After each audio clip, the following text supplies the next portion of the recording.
بسم اللہ الرحمن الرحیم. السلام علیکم ناظرین. ہیپاٹائٹس سی کے بارے میں ہم آج بات کریں گے. ہیپاٹائٹس سی زیادہ تر جو سے ہیں ایسے ممالک میں ہیں جہاں پہ بہت زیادہ آبادی ہوتی ہے, جہاں صفائی کا خیال نہیں رکھا جاتا, اور لوگوں کو بھی اس کا اندازہ نہیں ہے کہ کتنی سخت تکلیف دہ یہ چیز ہے. ہیپاٹائٹس سی کا شمار ہم انہی بیماریوں میں کرتے ہیں جیسے کہ ایڈز ہے اور ایسی بیماریاں ہیں جو لگنے کی بیماریاں ہوتی ہیں.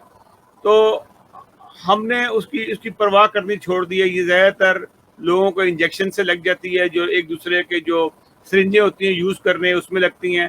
ہمارے ملکوں میں یہ عام رواج ہے کہ اس کی صفائی کا خیال نہیں رکھتے اور نئی سرنج استعمال نہیں کرتے. پھر دانتوں کا جو علاج کرانے کے لیے جاتے ہیں ان لوگوں کو یہ تکلیفیں لگتی ہیں. اس کے موضوع کے اوپر میں آج ہیپاٹائٹس کے اوپر بات کرنے کے لیے میرے ساتھ ایک بہت ہی ماہر خاتون ہے جو کافی زمانے سے ہیپاٹائٹس کے لیے کینیڈا کے کمپین چلا رہی ہیں, اور وہ مینیجر بھی ہیں اس ادارے کے اندر. ان کا نام ہے فوزیہ تنویر. میں فوزیہ تنویر صاحب کو ویلکم کرتا ہوں پروگرام میں. تھینک یو معین صاحب. فوزیہ آپ کو پروگرام میں ویلکم کرتے ہیں. اور مجھے یہ بتائیے کہ کینیڈا میں تو یہ ایسی بیماری آنا ہی مشکل ہے, کیونکہ یہاں پہ تو کافی زیادہ چیکنگ ہوتی ہے آنے سے پہلے, میڈیکل ہوتے ہیں, اور اس کے باوجود آپ ایک زمانے سے میں آپ کو دیکھ رہا ہوں آپ کمپین چلا رہی ہیں اس کی. ہاں جی معین صاحب, آپ کا کہنا بالکل درست ہے, لیکن ہوتا یہ ہے کہ لوگوں جب یہاں پہ کینیڈا لوگ امیگریٹ کرتے ہیں تو ان کا ایک میڈیکل ایگزام ہوتا ہے, لیکن اس میں ہیپاٹائٹس سی کسی بھی قسم کے ہیپاٹائٹس کا کوئی ٹیسٹ نہیں ہوتا. اس میں بیسکلی صرف 3 بیماریوں کو وہ چیک کرتے ہیں. ایک HIV ہے, ایک ایکٹیو ٹیوبرکلوسس ہے, اور ایک سفلس ہے. تو ہوتا یہ ہے کہ لوگ جنہیں ہیپاٹائٹس سی ہوتا ہے امیگرینٹس کو, وہ ان کے لیے اس بات کا چانس ہے کہ وہ کینیڈا آ جائیں اور ان کا میڈیکل ایگزام کلیئر ہو جائے, کیونکہ اس وقت کسی قسم کا کوئی ٹیسٹ نہیں کیا جاتا اس کا. اچھا, تو یہ یہاں پہ جو ہے آپ کے خیال میں کس طرح سے یہاں پہ پھیل رہی ہے؟ کیونکہ یہاں میں نے نارملی نہیں دیکھا کہ نہ کہ ہیپاٹائٹس سی کے یہاں پیشنٹ ہو, جس طرح سے پاکستان میں بہت سارے لوگوں کو ہے. میرے خود بڑے بھائی کی جو ڈیتھ ہوئی تھی وہ ہیپاٹائٹس سی کی وجہ سے ہوئی تھی.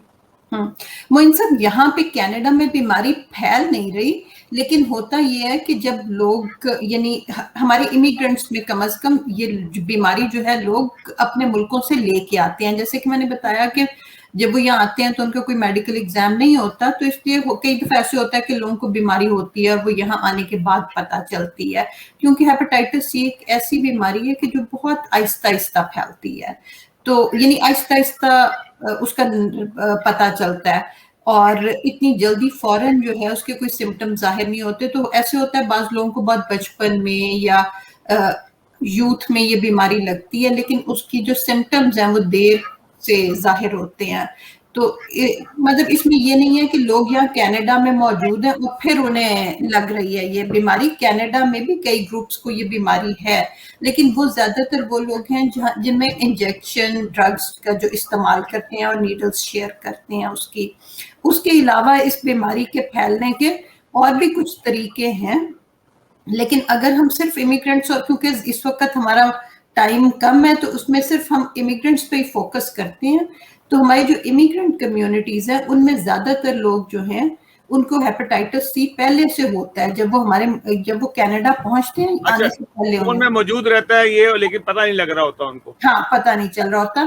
اسی لیے یہ بات بہت ضروری ہے کہ اگر آپ امیگرینٹ ہیں اور کینیڈا آتے ہیں تو آپ کسی پرائمری ہیلتھ کیئر جو فیملی ڈاکٹر ہے اس سے ملیں, اور جب فیملی ڈاکٹر سے ملیں تو اسے آپ یہ کہیں کہ وہ آپ کا ہیپاٹائٹس سی کا ٹیسٹ کر لے. اگر آپ کا ہیپاٹائٹس سی طریقہ کار کیا ہے ٹیسٹ کا؟ یہ ٹیسٹ کا طریقہ بہت آسان ہے. آپ اپنے فیملی ڈاکٹر کو اگر کہیں گے تو یہ اوہپ کے انڈر کور ہوتا ہے, اور وہ آپ کا ایک بلڈ ٹیسٹ کرتے ہیں. جو پہلا ٹیسٹ ہے اس سے صرف یہ پتہ چلتا ہے کہ کیا کبھی ہیپاٹائٹس سی ہوا ہے یا نہیں. اگر پہلا ٹیسٹ پازیٹیو آ جائے تو پھر ڈاکٹر آپ کا ایک سیکنڈ ٹیسٹ کرتے ہیں, جس سے یہ کنفرم ہو جاتا ہے کہ ہاں آپ کو ابھی بھی بیماری ہے یا نہیں ہے.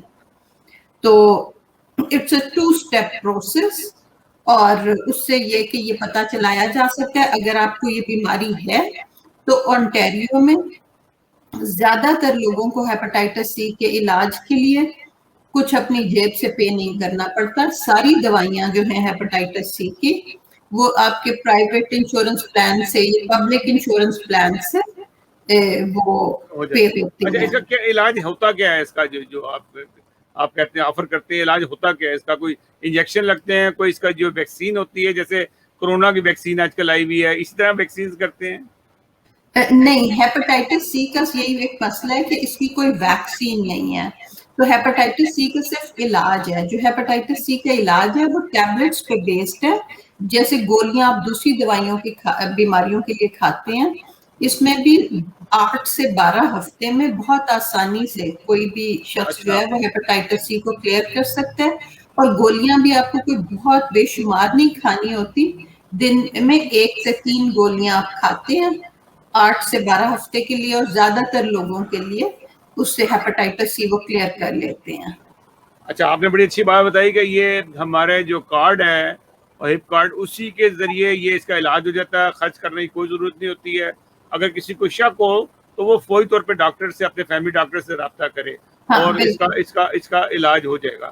ہاں اچھا, آپ نے مجھے بتائیں کہ کینیڈا اس کے لیے کیا کر رہا ہے کہ جو 2016 سے 2030 کے اندر اس قسم کی جو بیماریاں آئی ہیں اس کو ختم کر رہا ہے, اس کے لیے اقدام کیا اٹھائے گا؟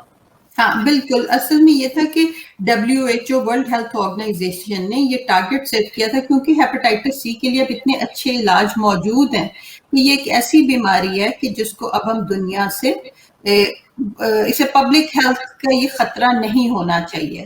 تو اس کی ایلیمینیشن کے لیے پوری دنیا میں کام ہو رہا ہے اور اس کے لیے ٹارگٹ سیٹ کیے جا رہے ہیں. کینیڈا میں بھی